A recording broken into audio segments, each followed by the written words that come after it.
बहू ने दी सास को सीख। एक पिता ने बड़े ही लाड़ प्यार से अपनी बेटी को पाल पोस कर बड़ा किया।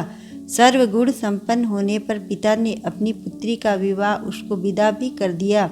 विदाई के समय जब पुत्री ने पिता का आशीर्वाद लिया तो पुत्री को गले लगाते हुए पिता ने कहा, बेटा, हमारी रीत ससुराल में नहीं चलेगी। वहाँ के तौर तरीके पूरी तरह से अलग होंगे, इसलिए ससुराल जाकर बड़े बूढ़ों के पास बैठकर उनसे सीख लेना। बेटी जब बहू बनकर ससुराल पहुंची तो उसने देखा उसके पति के अलावा घर में उसकी सासू माँ और एक दादी सास थी। बहू जब घर में कुछ दिन रही तो उसने देखा घर में दादी सास का बहुत अपमान एवं तिरस्कार किया जा रहा है। अपमान की हद तो तब हो जाती जब उसकी सास उसकी दादी सास को ठोकर मार देती, गाली देती एवं खाने के लिए कुछ भी न देती। लड़की को यह सब देख बहुत ही बुरा लगा। उसे अपने माता पिता द्वारा दिए संस्कार याद आ गए। उसे अपनी दादी सास पर बहुत दया आई। उसने सोचा, घर में बड़े बूढ़ों का तिरस्कार होने से घर नर्क बन जाता है। मुझे अपनी दादी सास के लिए कुछ न कुछ अवश्य करना चाहिए। उसने सोचा, यदि वह अपनी सास को समझाने का प्रयत्न करेगी तो उसकी सास उसके साथ भी इसी तरह का बर्ताव करने लगेगी। उसने स्वयं अपनी दादी सास की सेवा करने का सोचा। अब वह प्रतिदिन घर का काम खत्म करके अपनी दादी सास के पास जाकर बैठ जाती और उनके पैर दबाती। कुछ दिनों पश्चात ही सास को बहू का इस तरह दादी सास के पास बैठना और उनकी सेवा करना बिल्कुल भी अच्छा नहीं लगा। एक दिन सास ने बहू को बुलाया और कहा, बहू, तुम घर का सारा काम छोड़कर सदैव दादी सास के पास क्यों जाकर बैठ जाती हो? बहू को यह सब पता था कि एक न एक दिन उसकी सास उससे यह प्रश्न अवश्य पूछेगी। बहू ने कहा, माँ जी, मैंने घर का सारा काम समाप्त कर लिया है। यदि फिर भी कुछ बाकी रह गया है तो काम बताइए। सास बोली, काम तो कुछ भी नहीं है, परंतु दिन भर दादी सास के पास बैठना अच्छी बात नहीं। बहू ने सास की बात को बड़े ध्यान से सुना और उससे कहा, माँ जी, मेरे पिताजी ने सदैव मुझे यही सिखाया है कि जवान लड़के लड़कियों के मध्य कभी नहीं बैठना। बहू ने बड़ी ही चतुराई और शालीनता के साथ उत्तर दिया, माँ जी, दादी सास कह रही थी कि यदि तेरी सास मुझे गाली नहीं दे और ठोकर नहीं मारे तो मैं सेवा ही मान लूँ। बहू की बात सुनकर सास ने बहू से पूछा, क्या तू भी मेरे साथ ऐसा करेगी? बहू सास के इसी प्रश्न के इंतजार में थी।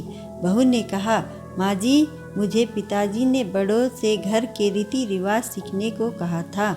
यदि घर के रीति रिवाज बुजुर्गों के अपमान करने के हैं तो मुझे भी रीति रिवाज अवश्य माननी पड़ेगी।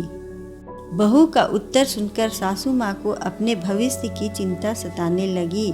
उसने सोचा, जैसा व्यवहार मैं अपनी सास के साथ करूँगी, मेरी बहू भी वही सीखेगी और फिर वह भी मेरे साथ वैसा ही व्यवहार करने लग जाएगी।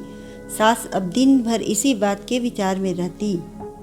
अगले ही दिन बहू ने घर के एक कोने में ठीकरी, जो खाना खाने का एक मिट्टी का बर्तन रहता है, इकट्ठा करना आरंभ कर दिया। घर के कोने कोने में ठीकरी पड़ी देख सास ने बहू से इतनी सारी ठीकरी इकट्ठा करने का कारण पूछा। बहू, तुमने यह ठीकरी क्यों जमा की है? बहू ने बड़ी ही विनम्रता से कहा, माँ जी, आप दादी सास को ठीकरी में भोजन देती हैं, इसलिए मैंने सोचा कि बाद में ठीकरी मिले कि न मिले, अभी से ही आपके लिए ठीकरी जमा कर देती हूँ। बहू का उत्तर सुनकर सास बहुत ही घबरा गई और उसने पूछा, तू मुझे ठीकरी में भोजन परोसेगी क्या? बहू ने कहा, माँ जी, मेरे पिताजी ने कहा था कि यहाँ के रीति रिवाज वहाँ नहीं चलेंगे, वहाँ की रीति पूरी तरह से अलग होगी। अब तो यहाँ की रीति है, मुझे वैसे ही करना होगा। बहू की बात सुनकर सास ने कहा, यह यहाँ की रीति थोड़ी ही है, तू अब दादी सास को थाली में भोजन दिया करना। बहू सास की बात सुनकर बहुत प्रसन्न हुई। बहू की चतुराई से अब दादी सास को थाली में भोजन मिलने लगा। अगले दिन बहू ने देखा कि घर में सबके खाना खाने के पश्चात बचा हुआ खाना बूढ़ी दादी सास को दिया जाता था। बहू उस खाने को बड़े गौर से देखने लगी। बहू को इस तरह खाने को देखकर सास ने पूछा, बहू क्या देखती हो? बहू ने कहा, सीख रही हूँ घर में बूढ़ों को क्या खाने को दिया जाना चाहिए। बहू की बात सुनकर सास ने घबरा कर कहा, बेटा यह कोई घर की रीति थोड़ी ही है, कल से तू दादी सास को पहले भोजन दिया करना। बस अगले दिन से ही दादी सास को एकदम से बढ़िया भोजन मिलने लगा। धीरे धीरे बहू ने सास की सारी आदतों को बदल दिया। यदि बहू अपनी सास को उपदेश देती कि उन्हें बड़े बूढ़ों के साथ इस तरह का व्यवहार नहीं करना चाहिए, तो सास उसकी बात कभी नहीं मानती। इसलिए आज की युवा पीढ़ी को चाहिए कि उपदेश देने के बजाय स्वयं के आचरण में सुधार करना चाहिए। अगर आपको हमारी यह कहानी अच्छी लगी हो तो वीडियो को लाइक करें और सब्सक्राइब करना ना भूलें। धन्यवाद।